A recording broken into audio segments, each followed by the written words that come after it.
Our final speaker أخيراً وليس آخراً حاتم إمام.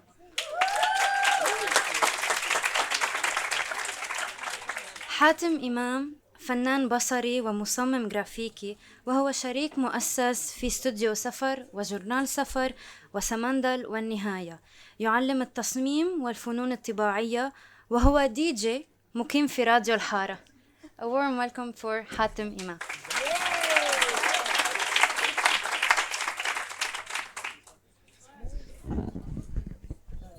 Thank you. Hello, everyone. Thank you, Yara, Khajak, and everyone in the team.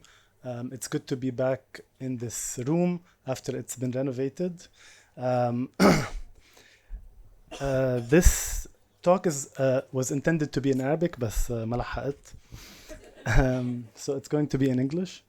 And I'm not really talking about my work. I'm also not a typographer or a letterer or a calligrapher.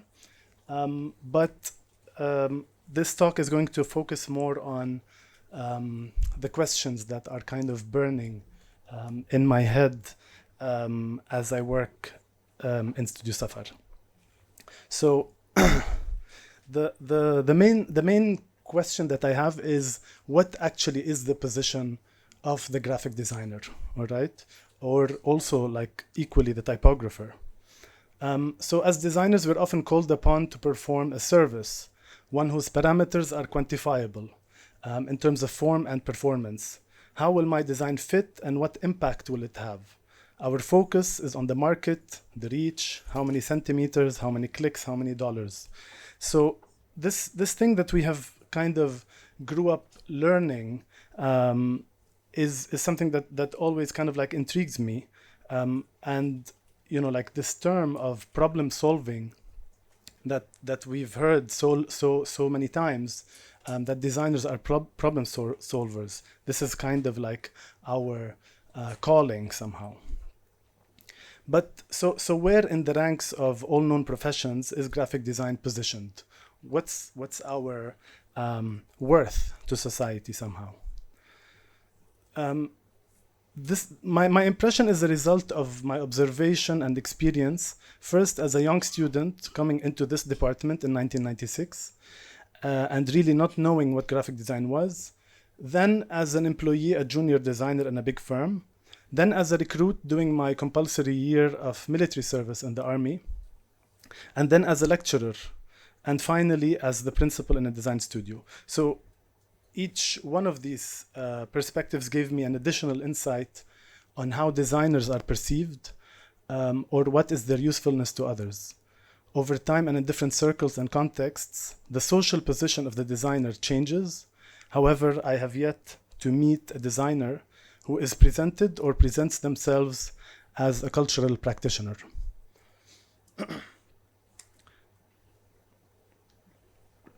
Basically, my main question is, why is graphic design positioned outside of cultural production?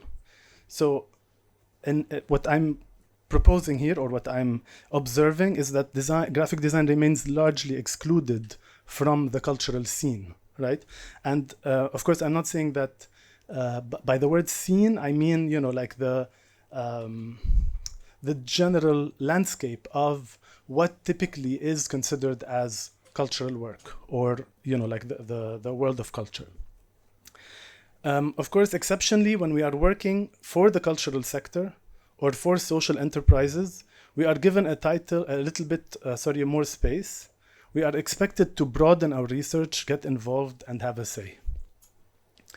The designer as author, as social agent, as activist, can be actualized in selected circumstances with those kinds of projects. And here also, like today, during the day, we've looked at a lot of projects that are related either to self-initiated projects, political projects, cultural projects, etc. These projects are when the designer, or when we as designers allow ourselves basically to be authors, or to be more than just problem solvers, or, you know, like offering our service and thinking about the way in which we are proposing certain solutions without necessarily being, like the actual authors of whatever the content is. So, what's the value of graphic design? Having myself one foot in visual arts, I'm often asked the question, when are you going to stop designing and focus on your art practice? The question is related not only to personal preference or an expanded creative expression or higher financial prospects, but it betrays a general view of the cultural value of design as a discipline. So I feel that, like even sometimes in this department as a student, I used to feel that there is a kind of discrepancy or there is a kind of comparison between the usefulness of the graphic designer and the architect. And we see this is not necessarily the general thought of the academic body, but this is a kind of a general opinion that I feel seeps into the minds of all of us, like whether students, tutors, or practitioners in the profession. And this is always, again, as I said, the thing that kind of burns in my head, why designers are, seen in this particular way. So if we look at the definition of culture, one of the definitions is the arts and other manifestations of intellectual achievement regarded collectively. The term originally refers to the cultivation of the soul or mind to reach its highest ideal. So if we look at this very kind of broad definition of what culture is, and thinking again about designers and about also typographers or people who are working with the art of drawing letters. So the invention of movable type, the democratization of the printed word, the historical shift from oral to written communications, the use of books as agents of change, and the emancipation of societies all came about with the indispensable complicity of the designer. So again, this kind of sounds like someone who is involved in the act of the cultivation of the mind to reach its highest ideal, or a manifestation of intellectual achievement. The point, of course, is not to equate design with the arts, but simply to recognize, understand, and appreciate the cultural value of design. And again, here, I'm really mostly addressing the students to try to consider this as you think about this profession, as you think about what you want out of this education in design. Any designed work, no matter how commercial, and once it is out in the world, will start accumulating meaning beyond what was intended. It will inevitably become part of an emotional or social currency, i.e., it will gain cultural significance. We find ourselves buying specific products because this is what we grew up seeing, our parents use. We attach memories to objects and spaces, and we identify with brands as though they were extensions of our own image.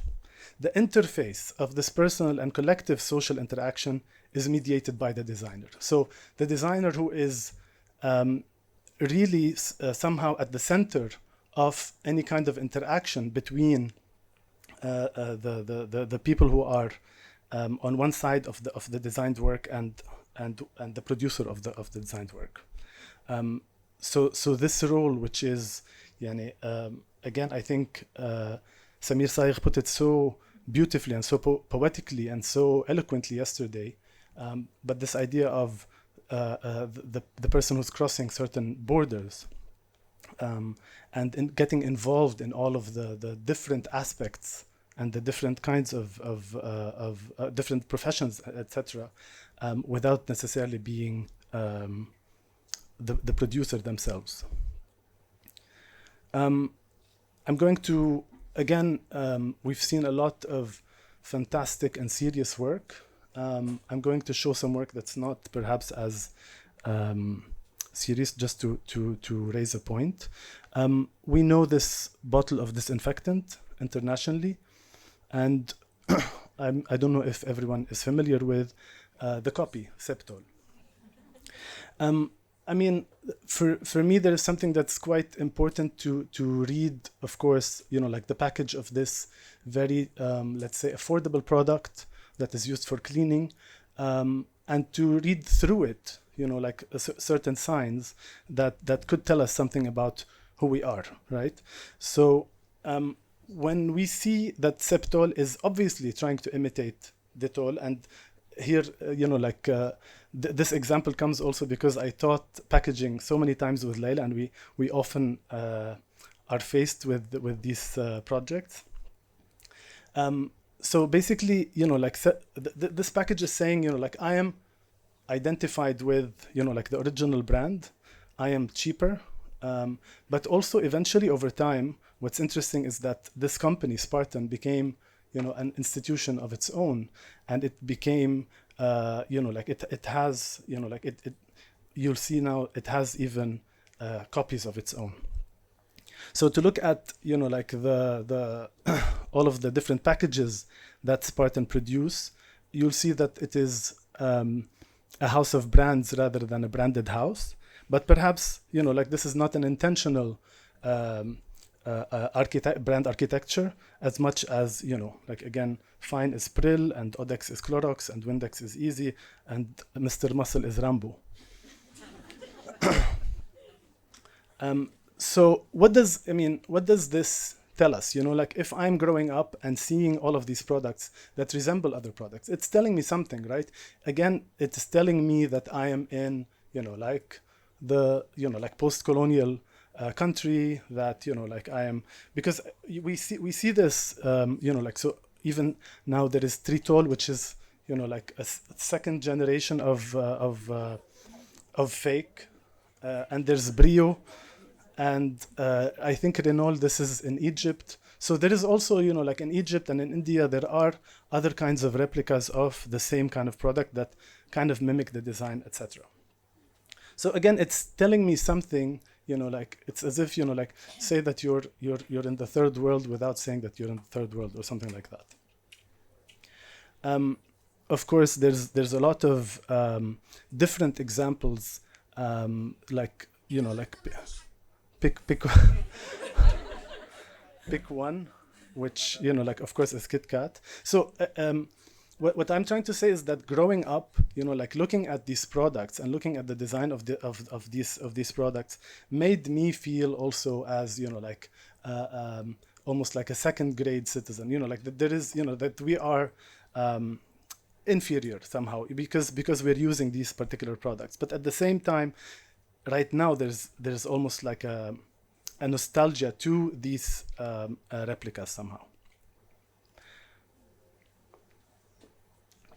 What's also interesting is that a lot of brands, even, like when they're not local, they do, like they do kind of form a certain kind of like, we form, like particular collective associations with them, like Lipton or Kinder, like this particular generation of this particular kid of Kinder, for me as when I was growing up. So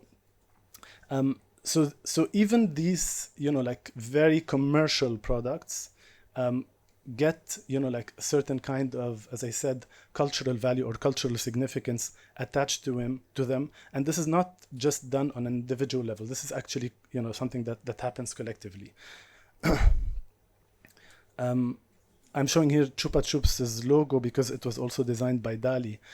Just to say that, I mean, to highlight the fact that, like even, like again, to kind of like try to cross over this kind of distinction between the cultural, the serious, like the activist, etc. design work and the commercial work. That to look actually at what we could do as designers, even with, like any kind of project, even if it's a very commercial one.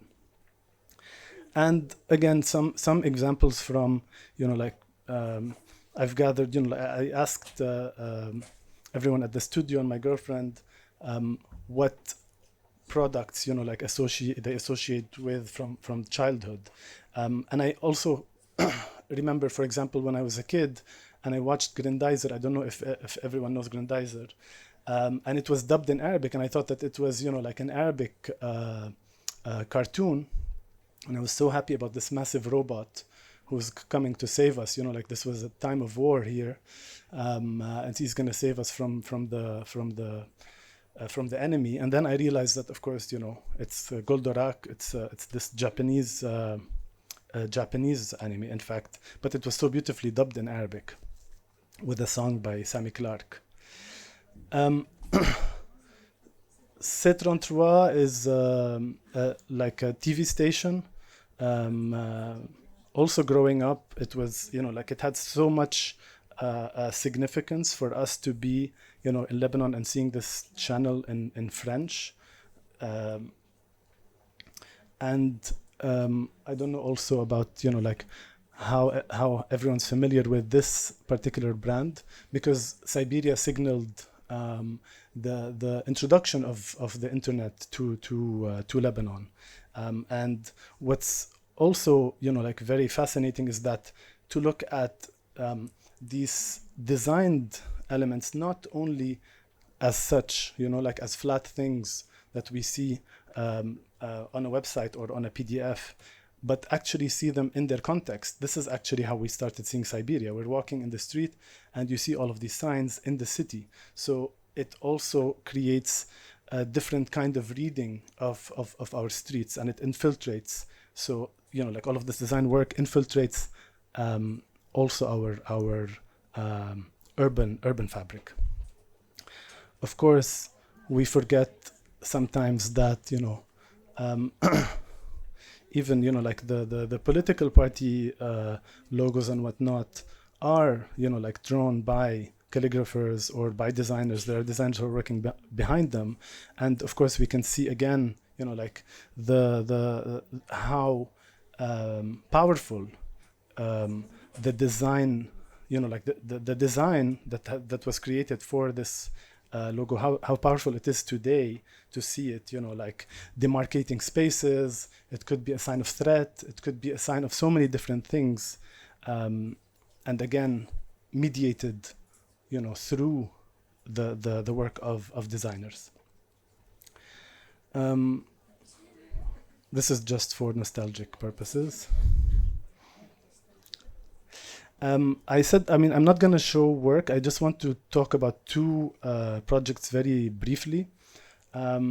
This magazine called Radar, they invited us to work on to design the cover of their magazine, and the particular. So it's a kind of like a cover with a fold out, and this particular issue of the magazine was about design and politics, and our proposal was very simple. We wanted to flip the direction of reading of the magazine. So the magazine is in French and English, and we said this magazine is going to open from right to left. And of course they loved it, but they also freaked out, and eventually we actually did this. So you get the magazine and it opens in reverse. And this simple act of someone in France or in Switzerland or whatever opening this magazine that they're used to reading in French and English, and all of a sudden realizing, you know what, some people actually just read from right to left. Like just this simple gesture was enough for us to talk about the fact, like that there are other ways of looking at things, or there are other ways of seeing the scripts and whatnot. And of course, the design of the cover took some cues from old dictionaries, and on the inside there was like a whole story about like a direction of reading and whatnot. So the other work I want to mention is the redesign of the Afaq identity. Afaq is like the Arab art and culture fund. It's like the biggest culture fund in the Arab world. And here what you see in the corner is their old logo, which, as they admittedly say, looks a little bit like the Al Jazeera logo, you know, like this kind of calligraphic, old school kind of, you know, like composition. And what we're looking at, again, we were looking at all of the different, you know, or a selection of different art and cultural institutions logos that are kind of like categorized by, you know, like here you have like the very classical calligraphy, and then, you know, like you move on until you get to something that is as abstract as this. And for me, I'm showing this particular project because it created a kind of like a turning point for us, because the brief of the client was, we want to retain the same spirit of the logo, and we started, you know, working accordingly. And then eventually, somewhere down the line, they were always afraid that, oh, you know, like we have our board of trustees, they're all, you know, like these older people, etc. They're very traditional, etc., etc. We cannot shock them into doing something completely different, or moving away too abruptly from the identity. But eventually, somehow, you know, like, and here we worked closely with Samir Saigh. Again, I'm so happy to see how many times he has been mentioned since yesterday.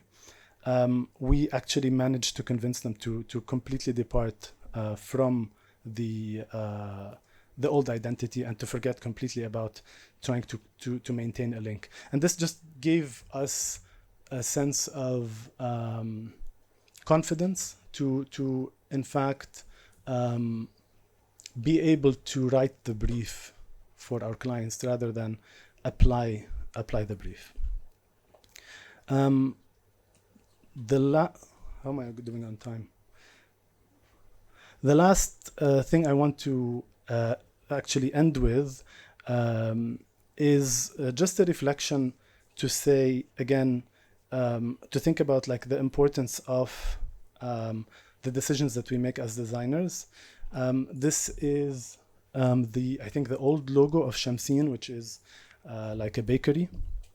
And again, we see, you know, like the word Shamsin is in a very kind of like common Naskh style font. And then, you know, like they upgraded a few years afterwards. And of course, you know, like everyone recognizes, you know, like the thing that we're constantly asked not to do, which is, of course, to compose the letters out of actual Latin letters. I actually tried to do the exercise with Optima, and, you know, like it's quite close, I think, with the N, the M, and the O, and they're flipped. So basically, what I want to say is that, of course, I mean, again, to go back to the value of the designer, right? Why would the designer actually do this?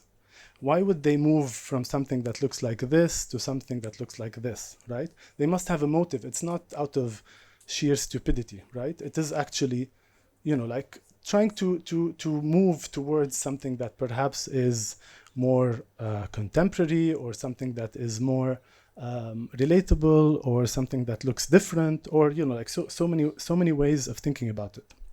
So at the end,